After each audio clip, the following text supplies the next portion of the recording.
first day as a member of the 501st. It was hot, it was sandy, chaotic. Nothing at all like the simulations on Camino. Of course, that's pretty much the way it was for all of us, wasn't it? All that breeding, all those years of training. It doesn't really prepare you for all the screaming or the blood, does it? Frankly, I'm still amazed we ever made it through the first hour. Never mind the first day.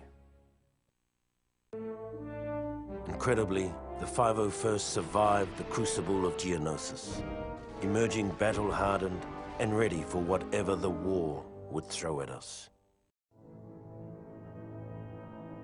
In the waning months of the Clone Wars, the 501st faced missions critical to the agenda of Chancellor Palpatine. When we arrived at the bombed-out ruins of Megiddo, our Jedi commander believed we had been sent to take out a droid energy collector. What Ki-Adi-Mundi didn't know, however, was that our unit of the 501st was really after an experimental Megiddan power source that the Chancellor wanted for his super laser. Keeping Mundi in the dark wasn't easy.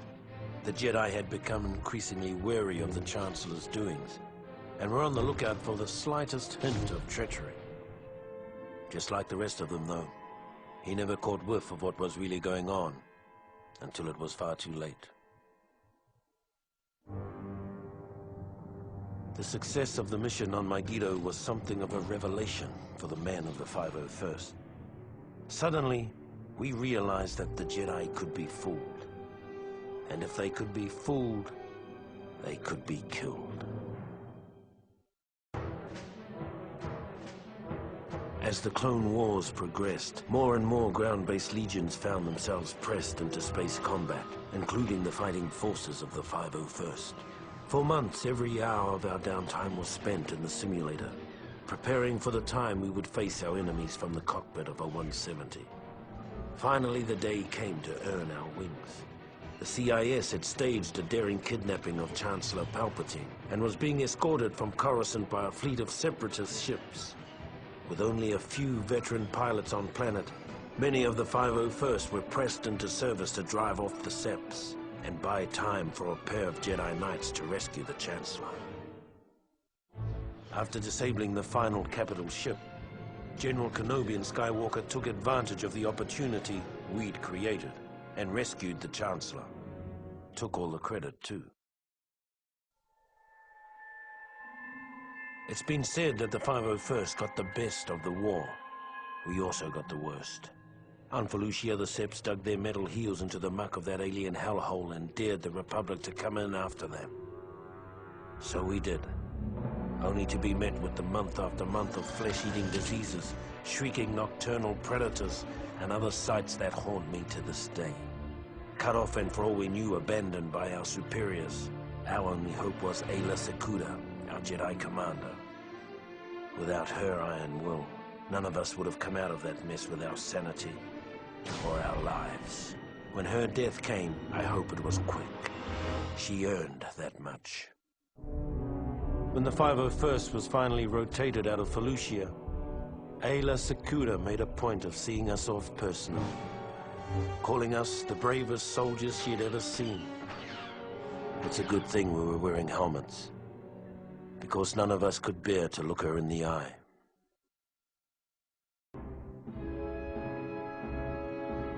When the Separatists' invasion of Kashyyyk caught the Republic flat-footed, a detachment of the 501st was sent in to stop the bleeding until reinforcements could arrive.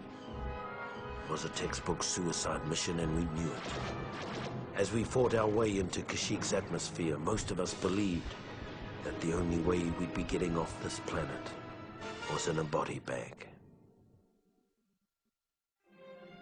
As the 501st finally broke through the Sep blockade over Kashyyyk, I took a long look back at the battle that continued to rage over the planet and wondered why so many had to die for a bunch of walking carpets.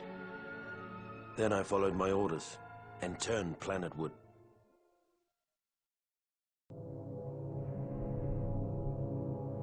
When we arrived on Kashyyyk, things were just as bad as we feared. The droids had us outgunned, outmaneuvered, and outmanned by a 5-to-1 margin. What none of us had counted on was the Wookiees. We'd all heard the stories, of course, but we'd never fought next to them. Never seen them rip apart a droid with their bare hands. They were magnificent. Even so, it was still a suicide mission. At least it was until Master Yoda arrived. Then it became a battle. A winnable battle. With the timely arrival of Master Yoda, the 501st was able to hold the line against the Seps on Kashyyyk. We left as heroes. Years later, we'd return as conquerors.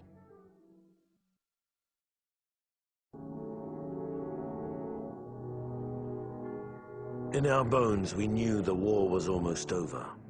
The galaxy held its breath, waiting to see which side would make the final, daring move. As fortune would have it, the Republic moved first.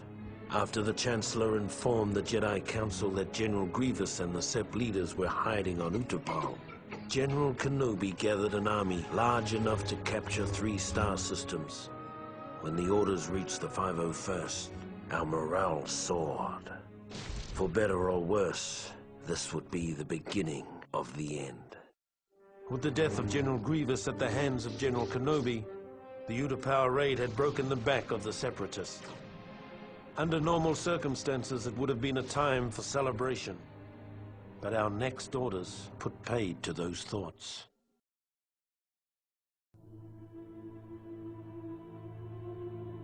What I remember about the rise of the Empire is how quiet it was. During the waning hours of the Clone Wars, the 501st Legion was discreetly transferred back to Coruscant. It was a silent trip. We all knew what was about to happen, what we're about to do. Did we have any doubts? Any private, traitorous thoughts? Perhaps, but no one said a word. Not on the flight to Coruscant, not when Order 66 came down, and not when we marched into the Jedi Temple. Not a word.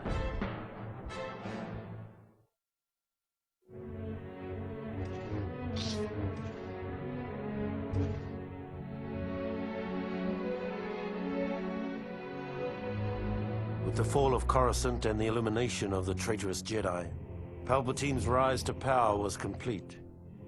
In recognition of our service and loyalty to the Emperor, the 501st were placed under the direct command of Lord Vader. Armed with deadly new weapons, blazing new ships, and shiny new armor, our presence let the galaxy know that the days of the old Republic were well and truly over. We were establishing a new era. An era of order and peace.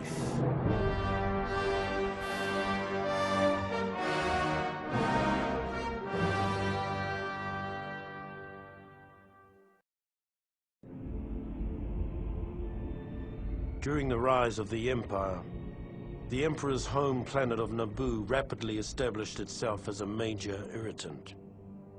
After a number of Naboo's ambassadors were sent home in various states of dismemberment, her newly elected queen broke off diplomatic ties and began exploring military options.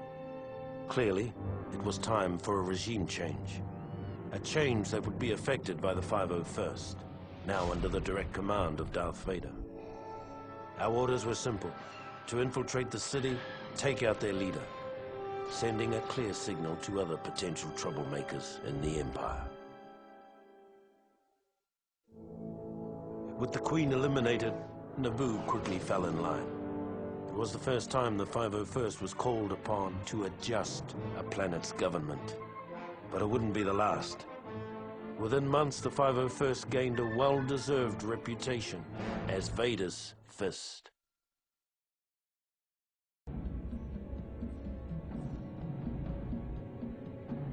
Although the Clone Wars were over, some people never seemed to get the message.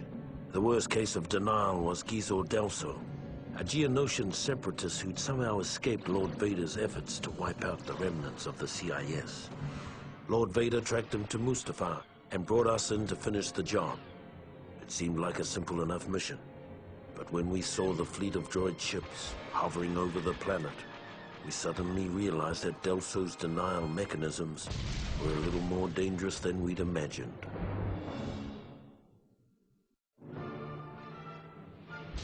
The slight whiff of nostalgia the 501st had enjoyed fighting the droid fleet over Mustafar had already grown sour by the time we'd established orbital positions. Now it was time to find out what this was all about. By the time we'd made our way to the molten surface of Mustafar, it was apparent that Delso had been a busy little bug. All by his lonesome, he'd found a previously hidden droid factory, fired it up and cranked out his own private army of battle droids. Needless to say, this got the men of the 501st a little hot under the helmet, and not just because of all that lava. Truth be told, we'd all had our fill of those gearheads during the war, and we couldn't stomach the thought of going through another one. So we blew them up. Blew up the droids, blew up the factory. Damn near blew up the planet. The destruction of the mining facility put an end to any thoughts of a second droid rebellion. For the first time in years, the man of the 501st could relax and get about the business of maintaining an empire, rather than building one. Officially, there never was a clone rebellion on Camino. Unofficially, approximately 20 years after we were created, a special detachment of the Imperial 501st Legion was dispatched to Camino with orders to eradicate an army of clones that had been bred to take arms against the Empire. Our mission commander, an expert on the inner workings of Camino, was a young bounty hunter named Boba Fett. The bounty hunter left after the battle was over. He said something about tracking down a smuggler on Tatooine. After the Camino uprising, the Emperor decided that an army of genetically identical soldiers was too susceptible to corruption. Future troopers would be cloned from a variety of templates. Though the 501st itself remained pure, the rest of the Imperial Army gradually became more and more diverse. We never really got used to the new guys.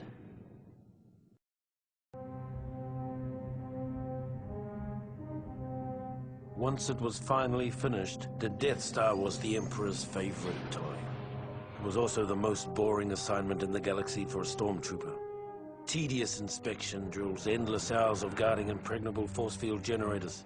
Things got so bad that when a prison break erupted in the cell block, we were almost happy to have someone shooting at us again. If only we'd known what an embarrassing snipe storm we were about to wade into. We probably would have jettisoned the whole detention block into space. After the embarrassment of the prison break, Lord Vader removed us from our comfortable belay and began dragging the 501st across the galaxy in a dangerous hunt for the now missing Death Star plans. Ironically, our punishment eventually proved to be our salvation. The poor souls who took our place in the detention area were completely wiped out when the Death Star was destroyed.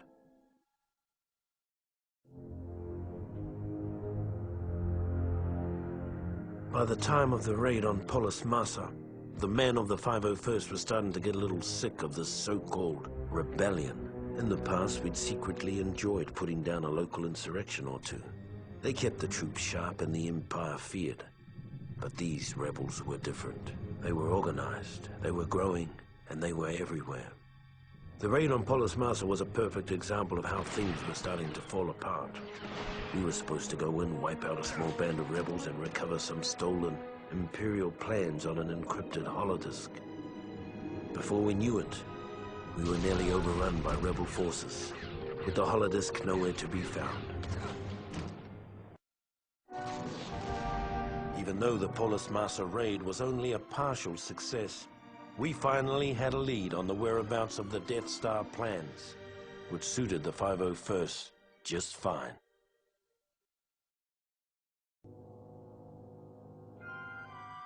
With the information gathered on Polis Massa, Vader concluded that the stolen plans had been given to Princess Leia Organa of Alderaan. We weren't surprised. For all their talk of being a peaceful planet, Alderaan had been thumbing its nose at the Empire for years. After a brief and pointless battle, we boarded the ship, the Tantive 4, over Tatooine, began looking for the plans, and waited for Lord Vader's arrival. After Lord Vader took custody of Princess Leia, we all figured it was just a matter of time before she coughed up the plans. Many of us had been unwilling witnesses to Vader's powers of persuasion in the past. The thought of a pampered little princess resisting his terrible will was inconceivable.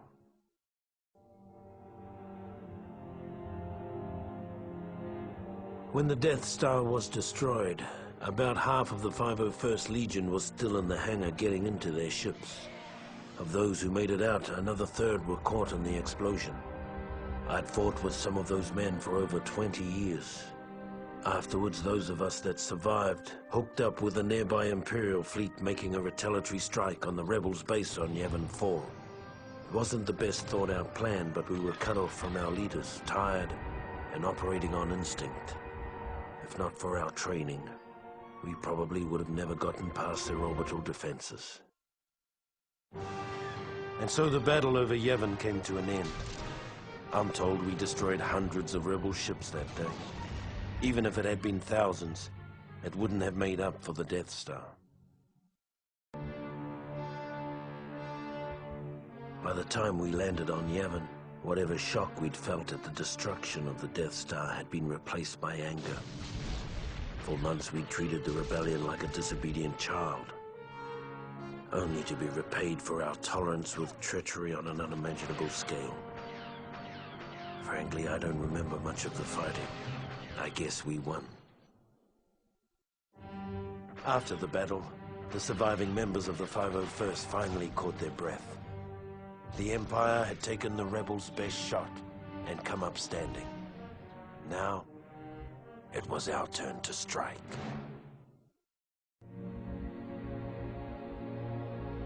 No one ever complained about the cold on Hoth. We never felt it.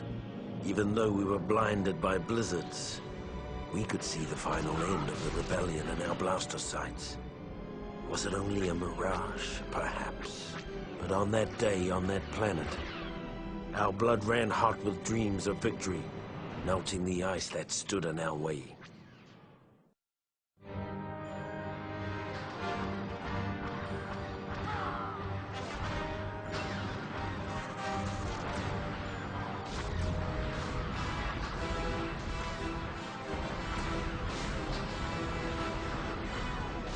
As the rebels fled, the 501st gathered around a burning bunker and let out a cheer that shook the stars.